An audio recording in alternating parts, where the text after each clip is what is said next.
What's up mga ka-technician? Nagbabalik ang DIY Pinoy Technician. Sa mga hindi pa nagsusubscribe dyan, so subscribe na kayo. Click ang notification bell button, click na like, share nyo rin na mga videos. So yun guys, magre-review tayo ng iMu K1S-W Smart Lock.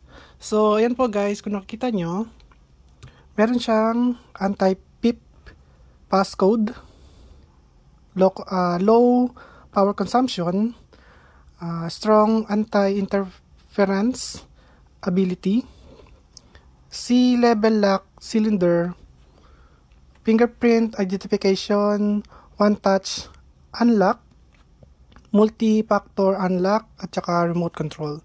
So nakikita nyo rito guys, pwede siya ng passcode as nakikita nyo rito. So pwede gamitin guys yung number para ma-unlock siya. Pero guys, gamitin yung fingerprint, ayan o. So dito yung fingerprint guys. At pwede rin gamitin yung cellphone nyo guys, ayan, para ma-remote siya at ma-unlock siya guys. At meron din guys sa cellphone na rolling code para sa passcode guys. So nagbabago yung code niya every time na may gagamit ng code na yun guys. So hindi na siya guys magagamit ulit. So only one passcode lang siya guys, one time passcode, ayan. Tapos pwedeng gamitan ng NFC ito guys, kung nakita nyo. So tatap lang yung NFC, pwede na siya mabuksan. At yung syempre kailangan yung main lock mismo guys, yung mismong susi or main key, ayan guys. So ayan guys, pakita ko sa inyo na ganito yung itsura ng mga kukuha nyo pagka bumili kayo. So sa akin ganito yung itsura niya. Okay, so okay lang sa akin yun, basta hindi sira yung loob or walang damage guys. So ayun, at buksan na natin. Bali guys, mayroon na kaming nakakabit nito sa main door. So tinry ko lang siya kung okay siya na gamitin, and then nung okay naman siya guys, ano siya guys, talagang parang nasa hotel kayo kapag may ganito kayong klaseng smart door lock. So kasi ito guys ay 50-50 yung ano niya guys, yung lock niya. So meron siyang lock na normal lock, tapos meron siyang deadbolt na lock. So ayan guys. So ito yung sinasabi ko sa inyo na main key. So meron siyang tatlong kasamang main key. Ayan guys. Dito mga ano niya guys, screw at saka yung tag dito metal bar guys. So iba't ibang klaseng metal bar. Eto guys, meron tayo dito na pwede pagkopyahan.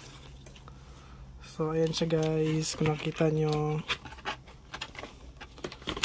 User manual, syempre kailangan yung user manual.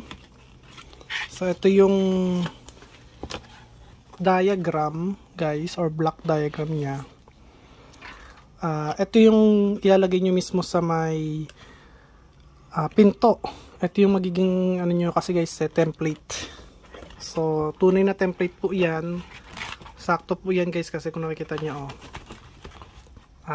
naka ano na siya, naka cut na siya guys. So pwede natin tanggalin to.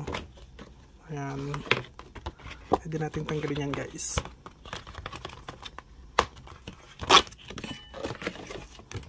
Ayan guys, para may idea kayo na ito talaga yung template nya. Ito yung gagayahin nyo guys. Ayan. Okay, so meron siyang 5 piraso. Pero magagamit nyo rito, sa akin kasi guys, magagamit ko rito, itong dalawang to, alisin ko to kasi kung nakita nyo guys, normal lock lang siya. So hindi ko magagamit yan. Ang magagamit ko syempre ito yung pambutas sa mismong doorknob nya. Ito guys, para naman to sa may lalagyan na mismo ng deadbolt or yung 50-50 nya guys, dito yon. Tapos ito yung sa may mismong paglalakan ng deadbolt guys. So ito yung guys yung sa gilid ng pinto, yung sa frame. Okay? So ayan lang yung gagamitin natin. Kasi alam ko na to kung paano to i-install. Ayan. Kasi naka-install na ako guys eh. So alam ko na yung ano yung mga nasa loob nito. So ayan guys, may kasama siyang NFC key. Ayan guys. So dalawa lang guys syempre.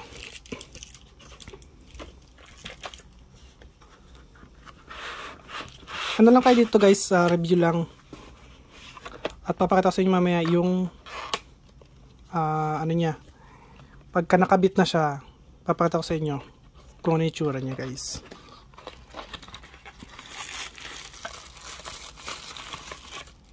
So ayan. Wala nang tira rito. So eto guys, para dito yan. Tsaka para dito, ayan. Ito yung 50-50 na tinatawag nila kasi merong normal na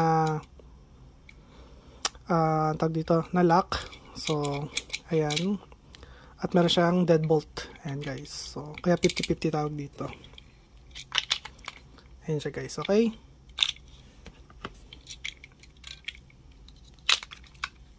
So ayan guys, may set siya. Ayan. So kaya sabi ko sa inyo guys, ang kailangan lang natin ay eto. Ayan. Ito kasi guys para dito yun eh. Ayan. Dito yan. Kaya yan yung template nyan. Tapos etong isa, saan ba yan? Eto guys, para dito yan. Yan ang template nyan dito guys. Ayan o. Okay. Tapos yung plus, yung etong may butas, ang template nyan guys, yung eto mismo. Okay. So, alisin muna natin ito rito.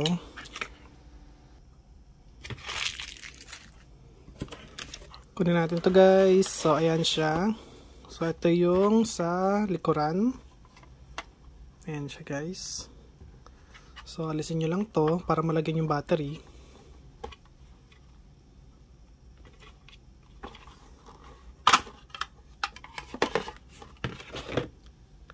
So, ayan guys, dito lalagay yung battery. And then kapag nakabit na siya, eto guys, dito ilalagay yung wire. Dito para sa kabila na to guys.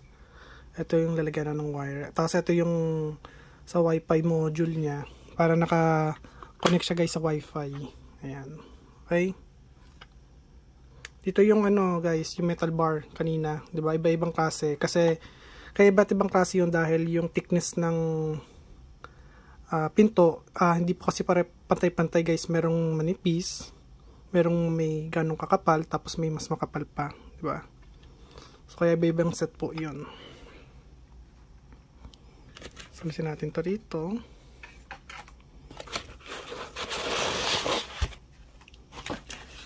So ito siya guys. So ito yung wires na sabi ko sa inyo. So doon to ilalagay sa may connector. So ito yung kabila niya, ito yung pinaka front niya guys. Ayan. Ayan yung itsura niya. Pero papakita ko guys sa inyo kung paano siya mag-work. Okay? So ayan siya. So ito yung fingerprint. Ayan. So maganda yung ano niya guys, yung hugis niya. Dito yung number, NFC. Pwede dito mag-doorbell guys. Pwede pag pinindot niya to na doorbell, ito-doorbell siya. Tapos pag nagbukas kayo, eto. Tapos automatic magbubukas yan guys. So pag nagbukas kayo, baba to. Pagka maglalak kayo, taas to. Ganun din guys sa may kabila. So pagka magbubukas kayo,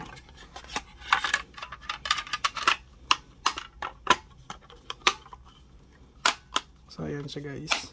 So pag magbubukas kayo guys, siyempre nakaganyan yan. Pag magbubukas kayo, pababa. Tapos kapag ka maglalak kayo, pataas. Okay? So bali nakaganyan yan. Ayan. Okay?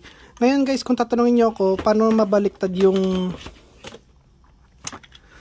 Sir, paano po kung ang ano namin baliktad?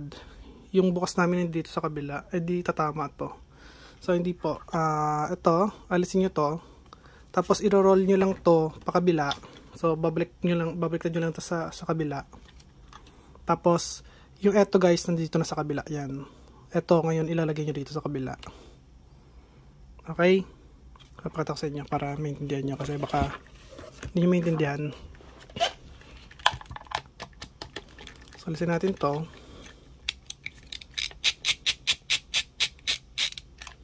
Yan. And then, ito siya guys, oh. So, pwede nyo siya ilagay sa kabila. And then, ito na ngayon ang sa kabila.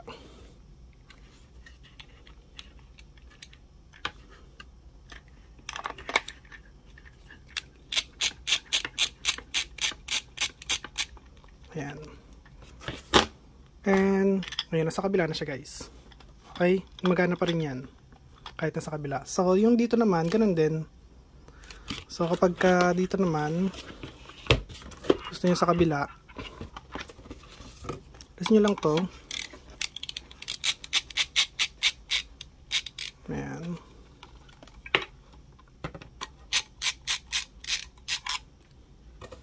Tapos, tignan nyo yung galaw nyo guys ha. So, babalik rin natin sa kabila. Ayun. Kita nyo? Ito naman, dito naman tayo magkalagay.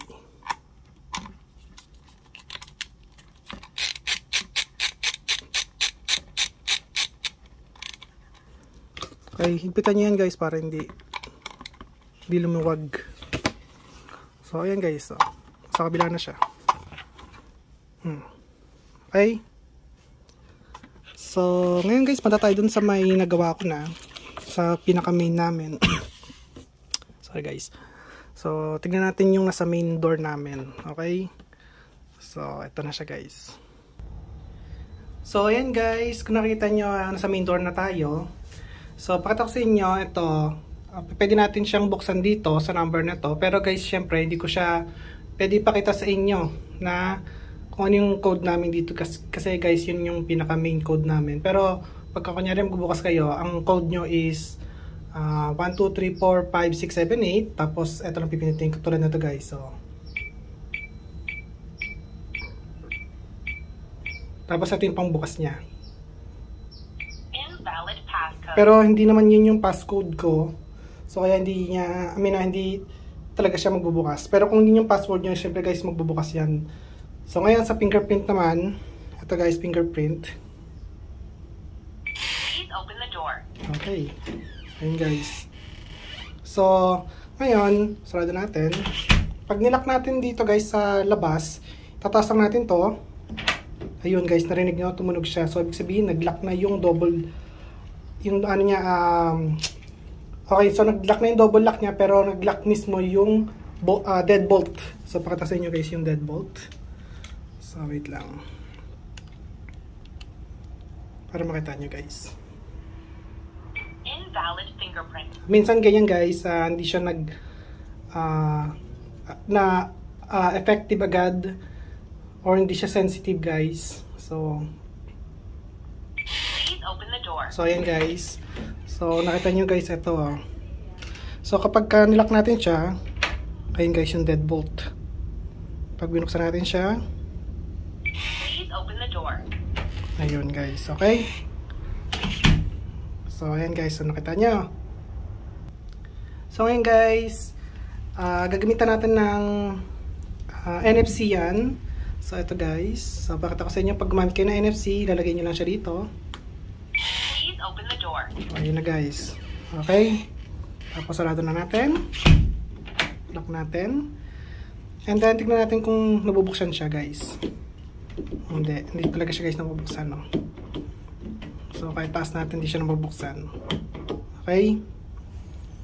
So ngayon, kapag ka nalobat yan guys, meron siyang USB Type-C dito sa baba. Pwede nyo gamitin yun as temporary power supply. And then pwede nyo gamitin yung syempre yung main key nya. Ayan. So lalagay nyo lang yung main key rito sa ilalim, syempre. Tapos, ayan guys. Kailangan nakaganyan siya. Ang itsura niya guys, okay? So, ayan. So, ibig sabihin naka-unlock na siya. Pag nakaganito kasi yan, nakalock yan. Okay, hindi natin mabuksan. Pero kapag nakaganito yung itsura niya, ay mabuksan natin siya guys. Pakita ko sa inyo ha. Ayun. Okay. Ayan guys. Lock natin, double lock. Tapos, buksan natin siya guys. Ayun. Okay. Oh, nakalak na ngayon siya. So, ayan guys. So, pakita ko para maniwala natin talaga kayo na gumagana to. So, iaano ko siya guys. I-code ko siya pero hindi ko gano'y ipapakita sa inyo. Pero pipindutin ko to. Ito yung pang-unlock niya. So, wait lang guys.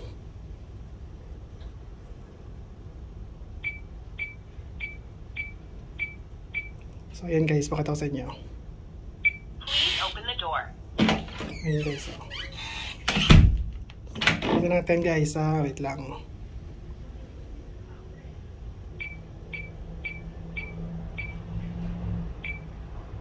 Please open the door. So, ayan guys, so okay So, gumagana sa may dito guys, sa may mismong passcode niya. So, yung sa app naman guys, makikita nyo naman din yun pagka meron na kayo nito. Makita nyo sa app nyo na meron siyang temporary passcode. Okay?